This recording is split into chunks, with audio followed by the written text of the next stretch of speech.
Kembali lagi bersama saya Agung Surya Gumula dalam acara Beyond Education Podcast.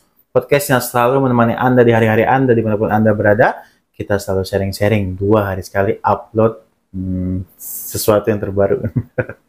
Maksudnya terbaru di sini kita update terus ya 2 hari sekali. Silahkan langsung saja nikmati konten-konten kami.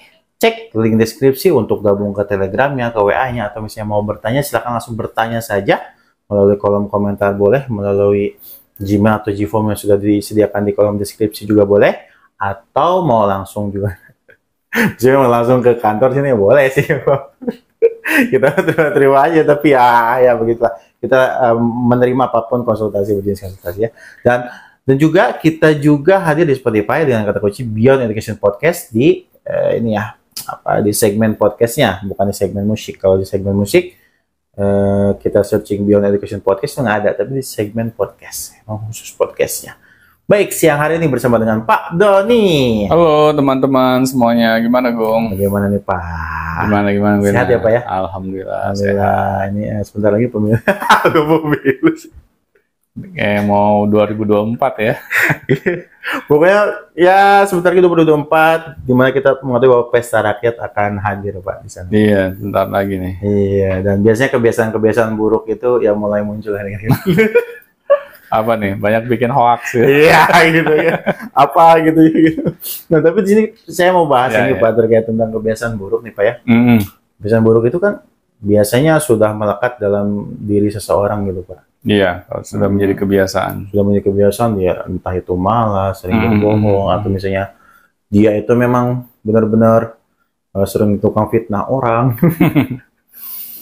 Karakter jangan-jangan ya. Gitu. Ya mungkin ya memang sebagian orang berpikir, ada yang berpikir juga mungkin ya, gimana sih cara ngilangin itu semua gitu, kayak ngilangin kebiasaan buruk ya, kayak taubat gitu tuh. Kayaknya saya harus ngilangin kebiasaan buruk saya deh. Iya. Itu bagaimana kira-kira Pak cara orang itu untuk bisa menghilangkan kebiasaan buruk itu? Ya ini menarik Gong, ini juga yang saya alami ya. Waktu dulu saya ingin menghilangkan kebiasaan buruk saya merokok. Wah, paling berat seperti ini. Waduh, itu perjuangannya sangat luar biasa struggle-nya, Gung. Iya, soalnya waduh ya sampai sekarang ya benar-benar. Karena saya sudah merokok itu selama 12 tahun lamanya. Tapi sudah tahu kan iklan rokok itu seperti apa, Pak? Kenapa? Sudah tahu kan iklan rokok itu seperti apa? Iya, waktu saya jadi perokok saya nggak peduli. Tanya deh lewat sama gitu ya? para perokok. Lewat gitu ya? Iya. Mau iklannya kayak bagaimanapun juga mereka cuek aja. Iya, benar. Ya karena sudah dikalahkan gitu dengan kecanduannya mereka. Tapi waktu dulu, ketika saya memutuskan ya mau berhenti merokok, saya punya alasan yang kuat. Oh, ada sebuah alasan. Iya, pasti. Harus ya Pak. Apapun jenis kebiasaan buruk yang ingin kita hilangkan, harus dilandasi dengan alasan yang kuat. Yang kuat ya. Kita nggak mungkin gitu, apalagi kalau sudah menjadi kebiasaan ya. Dan kita ingin mengubahnya, itu tidak segampang kita membalikan telapak tangan kita, Bung. Iya. Kayak gampang-gampang susah. Bukan gampang-gampang, susah banget gitu. Iya, susah. Ya kayak saya aja deh, ingin menghilangkan kebiasaan merokok ya. Saya mencoba berbagai macam hal. Awalnya, saya kurangi dulu frekuensi saya merokok. Biasanya saya 1 bungkus per hari gitu. Jadi misalnya 1 batang per hari. Ternyata nggak mempan. Masih ya. Karena kurang. Iya biasanya kayak gitu kan, semangat di awal-awal tuh biasanya. Tapi lama-kelamaan balik lagi. Saya bisa dihitung pakai jari tuh. Selama 12 tahun saya merokok, yang saya ngerokoknya sekali, sebatang itu. Itu mungkin 2 atau 3 kali ya. Selama 12 tahun ya. Iya. Karena sulit, Bung. Even saya lagi sakit aja, saya tetap merokok. Iya. Padahal ya sudah bisa dipastikan ya orang yang sakit merokok tambah parah penyakitnya. Iya, betul. Tetapi saya tetap istiqomah gitu. Karena susah. Apalagi dulu ya waktu pas zaman saya ngerokok. Pas bulan puasa ya. Iya itu. Saya rela loh, saya nggak makan, nggak minum, yang penting ngerokok. Ngerokok, Saya bisa lewat tuh Puasa dari sahur sampai buka. Kuat banget. Yang penting ngerokoknya tetap jalan. Jadi rokok bisa jadi motivasi untuk puasa. Ya itu. Ya tapi ya bagaimana, Gung? Saya kan udah mungkin kecanduan saya itu udah parah banget. Iya, betul. Sampai misalnya mau buang air besar ya. Kalau nggak merokok, kayak nggak bisa keluar. Sampai segitu ya? Iya, itu bubul. Sampai segitu, sampai saya tuh bingung. Gimana ya cara bisa berhenti merokok ya? Nah. Karena alasan saya pada waktu itu, saya sadar gitu bahwa merokok ini merusak kesehatan saya. Tapi nggak sakit dulu kan?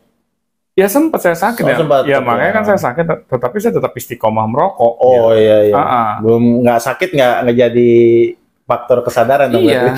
Lanjut terus. Saya tahu badan saya ini udah rentan gitu, gampang terserang penyakit. Apalagi saya waktu dulu kan bekerja yang dimana tempat pekerjaan saya ini membutuhkan kerja fisik gitu. Iya, betul. Oleh karena itu ya fisik saya harus fit. Betul. Nah, tapi karena ditambah saya merokok, akhirnya jatuhnya saya sering sakit gitu. Saya sering dimarahin sama atasan saya karena saya ini ringkih banget badannya. Nah inilah akhirnya membuat saya tuh memiliki alasan kuat gitu loh untuk berhenti merokok. Saya berusaha mencari tahu caranya bagaimana nih. Nah akhirnya itu menjadi niat, menjadi niat yang sangat kuat gitu di dalam diri saya, bahwa pilihan saya kalau saya terus merokok ya sudah, saya akan keluar dari pekerjaan saya saat ini. Nah, di situ maksud saya gitu. Kebiasaan apapun, apalagi yang buruk ya, kita harus punya alasan yang kuat gitu. Akhirnya alasan yang kuat itu berubah menjadi komitmen. Karena nggak mungkin gitu, kita ingin merubah suatu kebiasaan buruk, tetapi kita tidak memiliki komitmen.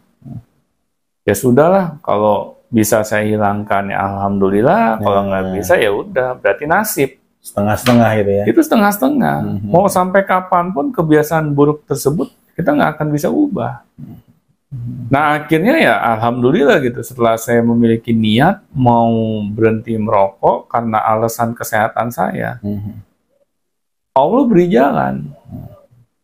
Nah pas saya lagi curhat gitu ya sama teman, gimana ya caranya nih ya, gue pengen berhenti ngerokok nih, tapi kok kayak susah banget. Akhirnya teman saya lah yang menjadi wasilah gitu. Memberikan saya masukan. Pakai ini Don, Nicodem waktu itu namanya.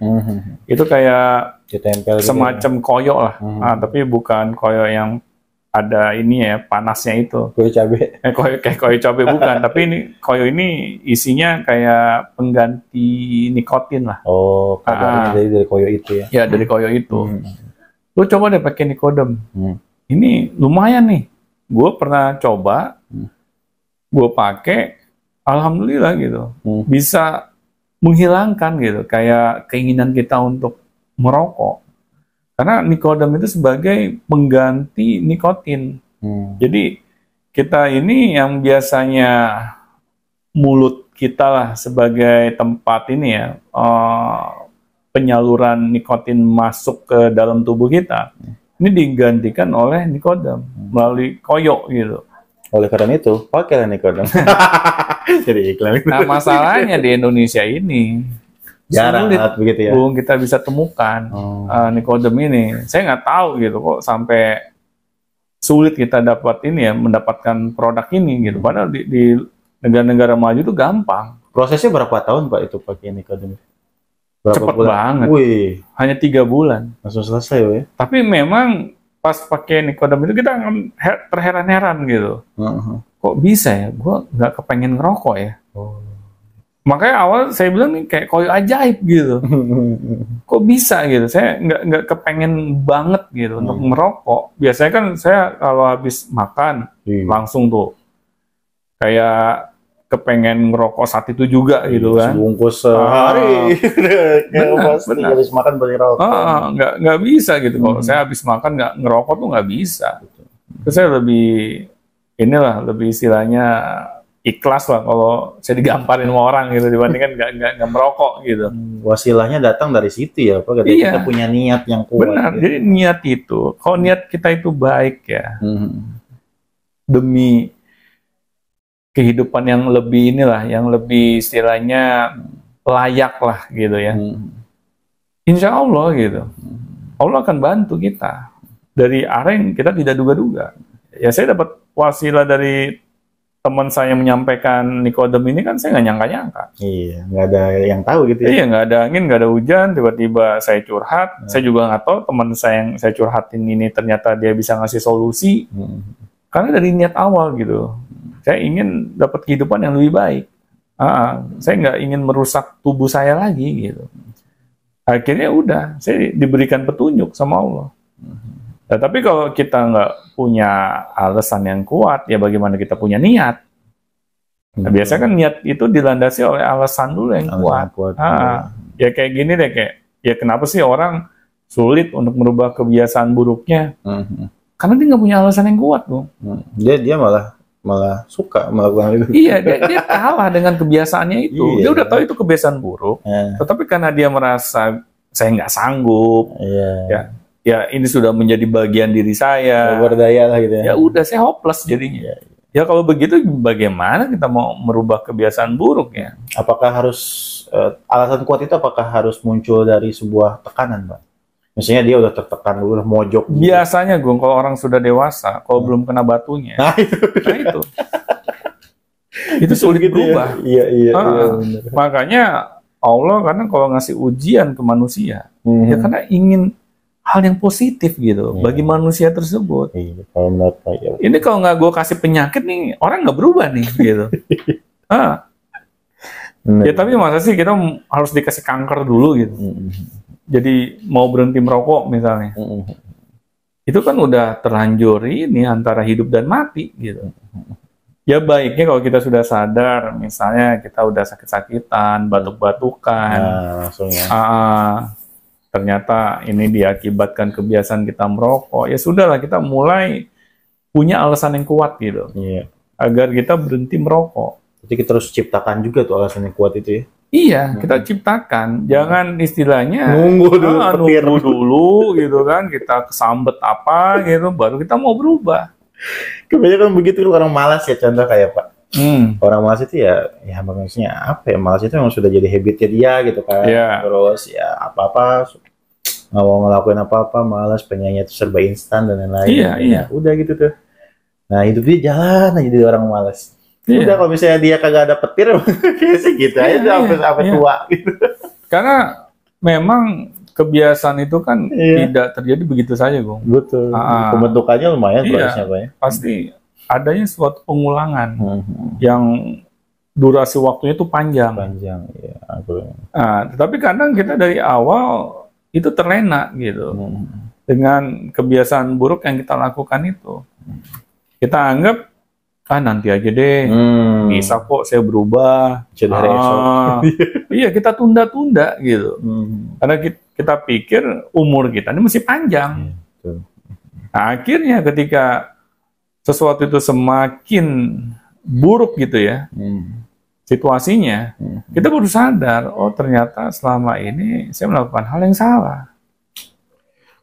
Kadang itu dirasakannya itu pas hari tua gitu. Nah itu masalahnya tuh. Benar. Ya makanya kalau kita sadar ya bahwa merubah kebiasaan buruk itu adalah hal yang sulit, kita mulai berhati-hati dengan anak-anak kita. Kita harus memperhatikan nih kebiasaan apa nih yang anak-anak kita ini miliki. Betul. Jangan sampai misalnya anak-anak kita ini sudah memiliki kebiasaan buruk ya sejak kecil, terus kita biarkan sebagai orang tuanya. Kita anggap ya nanti juga kalau sudah dewasa ngerti kok. Nah itu bahasa paham. Kalimat ajaib gitu begitu. Nanti kalau udah gede mikir. Tapi mau sampai kapan mikirnya? Iya benar begitu. Ya misalnya